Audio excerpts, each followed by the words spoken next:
Hello everyone. Welcome back to your own English learning channel English and Study. क्या आप भी अपनी daily life में ऐसे वाक्य बोलते हैं जैसे मेरी नाक सर्दी की वजह से बह रही है, बच्चा लगातार नाक सुड़क रहा है, अपनी नाक ठीक से साफ करो, क्या तुम्हें कुछ जलने की बदबू आ रही है? अक्सर हम नाक से जुड़ी इन छोटी छोटी क्रियाओं को हिंदी में तो आसानी से बोल लेते हैं, लेकिन जब इंग्लिश की बात आती है तो हम कंफ्यूज हो जाते हैं कि बहने, सुड़कने, टपकने, सिकोड़ने, सूंघना या छींक आना के लिए कौन सा सही वर्ड यूज करें। क्या आपको पता है कि नाक साफ करने के लिए क्लीन के अलावा और कौन सा प्रोफेशनल वर्ड है? या फिर बलगम को इंग्लिश में क्या कहते हैं? अगर नहीं तो आज की ये वीडियो आपके लिए बहुत ही इन्फॉर्मेटिव होने वाली है। आज इस वीडियो में हम नोज यानी नाक से जुड़ी हर छोटी बड़ी एक्टिविटी को इंग्लिश में बोलना सीखेंगे, वो भी बिल्कुल बेसिक से लेकर एडवांस लेवल तक। इसलिए ये वीडियो अंत तक जरूर देखिएगा, क्योंकि आज के बाद आप इन वाक्यों को बिना अटके और बिल्कुल नेचुरल तरीके से बोल पाएंगे। तो चलिए बिना किसी देरी के आज की ये स्पेशल क्लास शुरू करते हैं। Let's get started. तो सबसे पहले ध्यान देंगे, नाक से जुड़ी अलग अलग क्रियाओं के लिए अलग अलग वर्ब्स जैसे रन, स्निफ, स्निफल, ब्लो और ड्रिप का यूज होता है। अब देखते हैं वाक्यों की इंग्लिश। जैसे वह फूलों को सूंघ रहा है, तुम ऐसे क्यों सूंघ रहे हो? इन वाक्यों में सूंघना शब्द आया है, इसके लिए इंग्लिश में स्निफ वर्ब का यूज किया जाता है। टेंस और सब्जेक्ट के हिसाब से हम स्निफिंग, स्निफ या स्निफ्स का प्रयोग करेंगे। तो देखते हैं इन वाक्यों की इंग्लिश। जैसे वह फूलों को सूंघ रहा है, यह प्रेजेंट कंटिन्यूअस टेंस है, तो सबसे पहले लिखेंगे वह की इंग्लिश ही, फिर है लिखेंगे हेल्पिंग वर्ब इज, फिर लिखेंगे सूंघ रहा की इंग्लिश स्निफिंग और अंत में फूलों को की इंग्लिश द फ्लावर्स। तो पूरे वाक्य की इंग्लिश होगी he is sniffing the flowers. तुम ऐसे क्यों सूंघ रहे हो? ये एक सवाल है, तो सबसे पहले लिखेंगे क्यों की इंग्लिश वाई, फिर लिखेंगे हो के लिए हेल्पिंग वर्ब आर, फिर लिखेंगे तुम यानी यू, फिर लिखेंगे सूंघ रहे की इंग्लिश स्निफिंग और अंत में लिखेंगे ऐसे की इंग्लिश लाइक दैट। तो पूरे वाक्य की इंग्लिश होगी why are you sniffing like that? बच्चा लगातार नाक सुड़क रहा है, वो क्लास के दौरान नाक सुड़कता रहा। इन वाक्यों में नाक सुड़कना शब्द आया है। जब सर्दी या रोने की वजह से कोई बार बार नाक ऊपर खींचता है तो उसके लिए इंग्लिश में स्निफल वर्ब का प्रयोग किया जाता है। टेंस के हिसाब से हम स्निफलिंग या स्निफल्ड का यूज करेंगे। तो देखते हैं इन वाक्यों की इंग्लिश। जैसे बच्चा लगातार नाक सुड़क रहा है, यह प्रेजेंट कंटिन्यूअस टेंस है, तो सबसे पहले लिखेंगे बच्चा यानी द चाइल्ड, फिर लिखेंगे है के लिए हेल्पिंग वर्ब इज, फिर लिखेंगे नाक सुड़क रहा के लिए स्निफलिंग और अंत में लगातार की इंग्लिश कंटिन्यूअसली। तो पूरे वाक्य की इंग्लिश होगी द चाइल्ड इज स्निफलिंग कंटिन्यूअसली।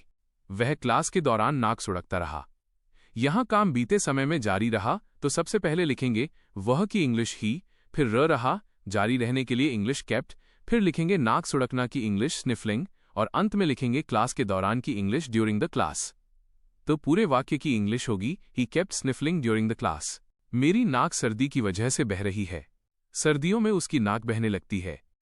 इन वाक्यों में हम फिजिकल कंडीशन, शारीरिक स्थिति की बात कर रहे हैं। ऐसे वाक्यों में बहना के लिए इंग्लिश में हम रन वर्ब का इस्तेमाल करते हैं। तो देखते हैं इन वाक्यों की इंग्लिश। जैसे सर्दियों में उसकी नाक बहने लगती है, तो सबसे पहले लिखेंगे उसकी नाक की इंग्लिश हिज नोज, फिर लिखेंगे लगती है के लिए स्टार्ट्स, फिर बहने के लिए लिखेंगे रनिंग और अंत में लिखेंगे सर्दियों में की इंग्लिश इन विंटर। तो पूरे वाक्य की इंग्लिश होगी his nose starts running in winter. एक और वाक्य को इंग्लिश में बनाएंगे। जैसे मेरी नाक सुबह से बह रही है, यह प्रेजेंट परफेक्ट कंटिन्यूअस टेंस है क्योंकि यहां समय दिया गया है। तो सबसे पहले लिखेंगे मेरी नाक यानी माई नोज, फिर समय से काम होने के लिए हैज बिन, फिर लिखेंगे बह रही की इंग्लिश रनिंग और अंत में सुबह से के लिए सिंस मॉर्निंग। तो पूरे वाक्य की इंग्लिश होगी my nose has been running since morning. अपनी नाक ठीक से साफ करो, कृपया अपनी नाक साफ करके वापस आओ।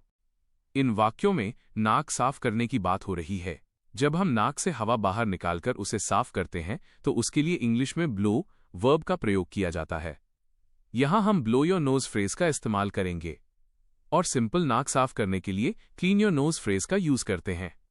तो देखते हैं इन वाक्यों की इंग्लिश। जैसे अपनी नाक ठीक से साफ करो, यह एक आदेश इंपेरेटिव सेंटेंस है, तो सबसे पहले लिखेंगे साफ करो की इंग्लिश ब्लो, फिर लिखेंगे अपनी नाक यानी योर नोज और अंत में ठीक से के लिए लिखेंगे प्रॉपरली। तो पूरे वाक्य की इंग्लिश होगी ब्लो योर नोज प्रॉपरली। एक और वाक्य को इंग्लिश में बनाएंगे। जैसे कृपया अपनी नाक साफ करके वापस आओ। यहां अनुरोध रिक्वेस्ट किया जा रहा है, तो सबसे पहले लिखेंगे कृपया की इंग्लिश प्लीज, फिर लिखेंगे नाक साफ करना यानी ब्लो योर नोज, फिर लिखेंगे और के लिए एंड और अंत में वापस आओ की इंग्लिश कम बैक। तो पूरे वाक्य की इंग्लिश होगी please blow your nose and come back. उसकी नाक बहुत ज्यादा टपक रही है। ठंड के मौसम में मेरी नाक टपक रही है। इन वाक्यों में नाक टपकना शब्द आया है। जब सर्दी या जुकाम की वजह से नाक से पानी की बूंदें टपकती हैं तो उसके लिए इंग्लिश में ड्रिप वर्ब का प्रयोग किया जाता है। टेंस के हिसाब से हम ड्रिपिंग या ड्रिप्स का यूज करेंगे। तो देखते हैं इन वाक्यों की इंग्लिश। जैसे उसकी नाक बहुत ज्यादा टपक रही है, यह प्रेजेंट कंटिन्यूअस टेंस है। तो सबसे पहले लिखेंगे उसकी नाक यानी हिज नोज, फिर लिखेंगे है के लिए हेल्पिंग वर्ब इज, फिर लिखेंगे टपक रही के लिए ड्रिपिंग और अंत में बहुत ज्यादा बुरी तरह की इंग्लिश बैडली। तो पूरे वाक्य की इंग्लिश होगी his nose is dripping badly. Mohan की नाक से बलगम निकल रहा है। उसकी नाक से रोज बलगम आता है। इन वाक्यों में हम बलगम या श्लेष्मा की बात कर रहे हैं। नाक से निकलने वाले चिपचिपे पदार्थ बलगम को इंग्लिश में म्यूकस कहा जाता है। और इन सब वाक्यों में बलगम निकला या बलगम आना की बात हो रही है, इसके लिए इंग्लिश में कम आउट फ्रेज का यूज होता है। तो देखते हैं इन वाक्यों की इंग्लिश। जैसे उसकी नाक से रोज बलगम आता है, यह प्रेजेंट इंडेफिनिट टेंस है। तो सबसे पहले लिखेंगे बलगम या श्लेष्मा की इंग्लिश म्यूकस, फिर लिखेंगे आता है या निकलता है के लिए इंग्लिश कम्स आउट, फिर लिखेंगे उसकी नाक से की इंग्लिश ऑफ हिज नोज और अंत में रोज के लिए एवरी डे। तो पूरे वाक्य की इंग्लिश होगी mucus comes out of his nose every day. एक और वाक्य को इंग्लिश में बनाएंगे। जैसे बलगम को टिश्यू पेपर से साफ करो। तो सबसे पहले लिखेंगे साफ करो की इंग्लिश क्लीन, फिर लिखेंगे बलगम या श्लेष्मा की इंग्लिश द म्यूकस और अंत में टिश्यू पेपर से के लिए विद अ टिश्यू पेपर। तो पूरे वाक्य की इंग्लिश होगी clean the mucus with a tissue paper. वो आज नाक सिकोड़ रही है। पूनम ने आज अपना नाक सिकोड़ लिया है। इन वाक्यों में नाक सिकोड़ने की बात हो रही है। जब हम नापसंदगी या किसी गंध की वजह से नाक सिकोड़ते हैं तो उसके लिए इंग्लिश में रिंकल वर्ब का प्रयोग किया जाता है। तो देखते हैं इन वाक्यों की इंग्लिश। जैसे पूनम ने आज अपना नाक सिकोड़ लिया है, ये प्रेजेंट परफेक्ट टेंस है क्योंकि काम पूरा हो चुका है। तो सबसे पहले लिखेंगे पूनम यानी पूनम, फिर हेल्पिंग वर्ब हैज, फिर लिखेंगे सिकोड़ लिया वर्ब की थर्ड फॉर्म रिंकल्ड, फिर अपनी नाक यानी हर नोज और अंत में आज के लिए टुडे। तो पूरे वाक्य की इंग्लिश होगी Poonam has wrinkled her nose today. मुझे रोज यहां से बदबू आती है, हमें खुशबू आ रही है। इन वाक्यों में बदबू या खुशबू महसूस करने की बात हो रही है। जब हमें किसी चीज की गंध आती है तो उसके लिए इंग्लिश में स्मेल वर्ब का प्रयोग किया जाता है। अक्सर ऐसी अनुभूतियों के लिए हम कैन स्मेल का इस्तेमाल करते हैं। तो देखते हैं इन वाक्यों की इंग्लिश। जैसे मुझे रोज यहां से बदबू आती है, ये एक नियमित बात है। तो सबसे पहले लिखेंगे मुझे के लिए आई, फिर बदबू आती है के लिए can smell a bad smell, फिर यहां से यानी फ्रॉम हियर और अंत में रोज के लिए एवरी डे। तो पूरे वाक्य की इंग्लिश होगी I can smell a bad smell from here every day. उसे बहुत छींकें आती हैं, कल मुझे दिन भर छींकें आती रहीं। इन वाक्यों में छींकने की बात हो रही है। इंग्लिश में छींकने के लिए स्नीज वर्ब का प्रयोग किया जाता है। तो देखते हैं इन वाक्यों की इंग्लिश। जैसे कल मुझे दिन भर छींकें आती रहीं, यहां काम बीते समय में जारी रहा, मतलब पास्ट इंडेफिनिट टेंस है। तो सबसे पहले लिखेंगे मुझे के लिए आई, फिर रहीं, जारी रहने के लिए इंग्लिश केप्ट, फिर लिखेंगे छींकें आना की इंग्लिश स्नीजिंग और अंत में लिखेंगे कल दिन भर के लिए ऑल डे येस्टरडे। तो पूरे वाक्य की इंग्लिश होगी I kept sneezing all day yesterday. इस तरह हम नाक से जुड़े वाक्यों की इंग्लिश आसानी से बना सकते हैं। अब एक वाक्य आपके अभ्यास के लिए, वो सुबह से छींक रहा है। इसकी इंग्लिश कमेंट बॉक्स में जरूर लिखिएगा।